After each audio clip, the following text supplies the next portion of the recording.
Welcome back. You're still watching Morning at NTV with me, Sandra Twinobudio. Do remember you can be part of the discussion by following our hashtag Morning at NTV, and of course follow our social media platforms, NTV Uganda on Facebook and NTV Uganda on Twitter. Well, let's talk about women and entrepreneurship, and joining us is Victoria Biencha, who is the manager of DFCU Women in Business program, and we'll be speaking about the Rising Woman initiative, how it has been affected by the COVID-19 pandemic, but also the hopes for the future. Welcome to Morning at NTV. Thank you. Well, we know the Rising Woman as an initiative that is always about competitions and trainings. How has the general pandemic affected your day-to-day activities? Well, this hit us unknowingly. So as the norm has been, we've been running a cocktail of activities that we've been running, say, for about 6 months. We would have trainings because the initiative was set up to set a platform for women to do mentorship, to uplift each other. So in there, we'd run a cocktail of things. We'd have trainings, we'd have an expo, we'd have competitions, and we would request the masses to bring in business proposals that had an impact on society. Then the winning ones would have to be vetted, then they would have to come and do like a defense of sorts, then we would have to do cash prizes, then we would have to travel. So all that we had to get on the drawing board and say, you know what, this has come, nobody saw this coming, but we can still do something. What can we do in the interim as we get to understand the semantics? And remember, government introduced a bit of restrictions to work with, so we had to go by the guidelines, the standard operating procedures. So we couldn't do our normal gatherings because they were normally big, they were big. And we couldn't do the expo because that was for numbers. We couldn't do the normal trainings because we would also receive a lot of turn-ups. So we said, okay, what can we do in the interim as we figure out, as we get to the new normal, as we work things out? So we said, okay, we can still do our trainings, but how? Then we said, let's do online. So we are doing talk shows, lots of them. We've done talk shows from August till November, end of this month. We've been running 2 talk shows every time on TV. Then we have the trainings, but they are on a minimal scale because of the standard operating procedures for gatherings, the social gatherings. Back then, I think they were only accepting about 30 people. So we had to go meet out the leadership in the groups, in the localities that we wanted to go to train this time around. So we met the leadership and we said, okay, let us meet the group leaders, educate them, then they go and cascade the information that we wanted to pass on to the masses this time around through the leadership. So those are the 2 major activities that we have done this year around. But don't lose hope. Whoever is out there and wanted to participate, next year we will come bigger, because then we'll have a workaround, a better way. We'll have learned to live with the new normal. And even then, government is also easing down on the restrictions, because now I think they have accepted people to meet in numbers of at least 200, which were normally our training numbers anyway. Then of course the expo was bigger, and then also the proposal submission activity would also attract about 150 participants, but then the defense would be thinner, because then they would have sieved out those that would have met the criteria that would have set out to come and do their defenses. So yes, I know this time around it's not as glossy as it has always been, but we shouldn't lose hope. Next year we are coming out even much bigger. We won't be traveling, like I said, because of what is happening. Nairobi is also affected. I think their numbers are escalating by the day, so we wouldn't want to put our participants or our customers in the line of fire. So yes, this time around we toned it down, but next year we'll have better ways. I like the fact that you say, please do not lose hope. Next year will be big and better. You're looking forward to next year being a better year. We are in the kitchen. Okay. We are cooking. All right. Well, they always say that every single challenge presents new opportunities. Are there certain things that you have discovered within this space of working the way you've worked, online discussions, that you think you're likely to carry forward in your initiative?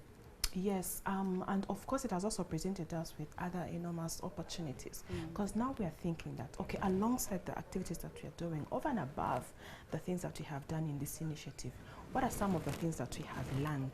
So we have seen that, okay, alongside that, maybe we can run certain things online, because the women have lots of things that they want to put out for the masses to see. They want to continue exhibiting. So we thought, can't we do an online exhibition?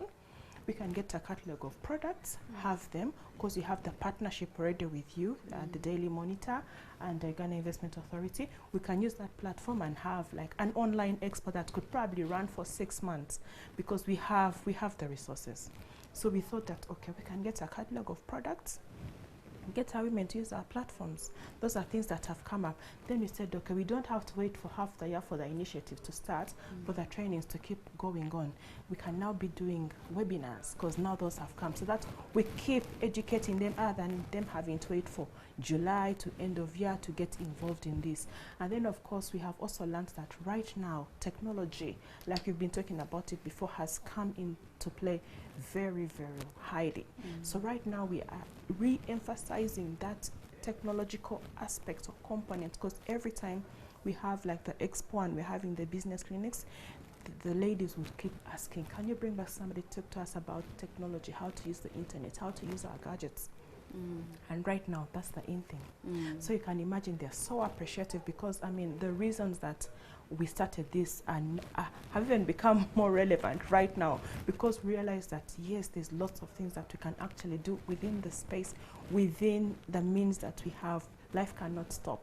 Life has to continue. So yes, we are appreciative of this time, because it has opened our eyes to see that, okay, there's lots of things that we can do. Life shouldn't stop. So yes, we are doing the online trainings, they are ongoing, and then we are encouraging government. We have taught them, because we also have platforms that we use that are online. So we encourage them to use their online platforms, and they've been grateful. They've made sales. The profiling that we are doing in the Daily Monitor every Saturday, we have women that we've been profiling, our winners, our customers, and they've been appreciative, because then people have been able to identify with them that, okay, I didn't know that there's this lady doing XYZ, but now I've got to know her from the what? From the press. Then even the networkings that we did back then have been able to push these women, because now they're able to link up with these other people that have already been successful in businesses like we were before, using the networking platforms. So now they have used this time to mentor themselves, to upskill themselves, to come back bigger. They are actually smarter. Like I said, they are brewing. So next year is going to be in the kitchen. Exactly. Next year is going to be a lot more different. It's going to be more exciting. Interesting.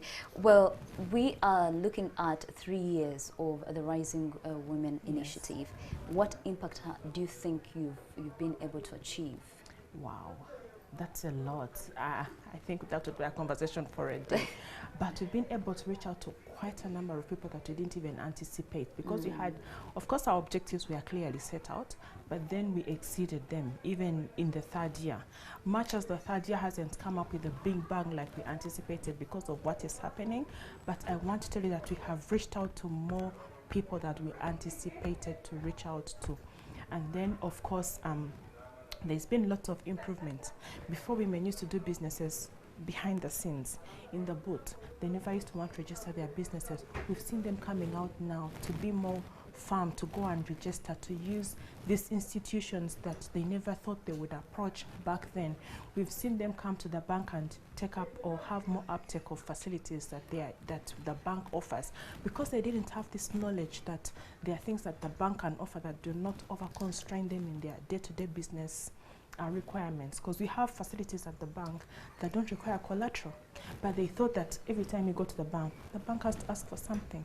And they're saying, no, there's lots of things that we can do for you as a woman in business without even giving any form of security. We've given them contract financing using the contracts they have. We've seen a lot of uptake on the loans facility, especially because they have invoices. We do invoice discounting. And then we have temporary overdrafts that are 3 to 6 months that they have been using to borrow, pay taxes, or do working capital, bridge the working capital gaps, and then they have put it back in the business, then come and pay it up. Then we also have another facility that we call the Baraka loan for those that have land agreements but haven't yet processed their titles. They had agreements, they're on Kabaka's land or wherever they are, and we've used those agreements as well, because we can do the verification from the authorities that they are using, that they have gotten this property from. So we've seen an uptick in almost everything that we set out to do, both across the board from our other partners, the Ghana Investment Authority. There's been lots of there's been lots of exposure because we wanted to take our women across the border to see how are other women-led businesses venturing, how are they faring. So when we went to Nairobi, our women were educated with how these women are running their businesses. When they got back here, they went down to the people that they are leading and cascaded the information or upskilled themselves. I want to let you know that the opportunity we have received in reaching out to these women has been enormous. We've come to realize that we cannot stop. So this initiative is here to stay for quite some time, because then every year presents us with different opportunities. Like we mentioned earlier, yes, they have challenges, but the challenges have presented us with opportunities about we are going to come out much stronger to help them, and we are here to stay. As DFC Women in Business, we'll walk this journey with you, the woman out there, and if even those that don't have anything yet or wish to start up, we have solutions. We do business advisory. We have consultants that we work with. Even our own partners have been on hand to help us drive this agenda. Well, Victoria, maybe briefly, someone who's watching us this morning may be wondering, as a woman, how do I get to be part of the Rising Women Initiative? Okay, wherever you are, as long as you see any DFCU branch or one of our outlets, please go to the bank. You can open up your account. Doesn't take you so much. 2 passport-sized pictures and a copy of your national ID. Tell them that you want to be part of the Women in Business program. Once you're part of the Women in Business program, we'll be able to pick up your information, reach out to you. If you see any Daily Monitor office or bureau, wherever you are, it doesn't matter if you to be in Kampala or the nearby offices, please walk to them, tell them that you've heard about Rising Woman, you would like to be part of them. You don't have to be an account holder with DSCU Bank for you to be part of the initiative, because we want to reach out to as many people as we can. But there's a lot of information in these outlets. And even Uganda Investment Authority office, if you see any of those offices in your locality, please walk up to them. They'll be able to guide you. They'll be able to give you any advice that you might be looking for and how to take part of in this initiative. All right, do I need to add anything really? I hope they got it loud and clear. Thank you so much, Victoria Biencha, who is the manager of Women in Business, DFCU Bank. Go to the different places that she has mentioned and you can be part of Women in Business and also join the Rising Woman Initiative to be empowered and to also grow in your business. Thank you for joining us once again this morning, and thank you too for being with us this morning. Morning at NTV will return shortly.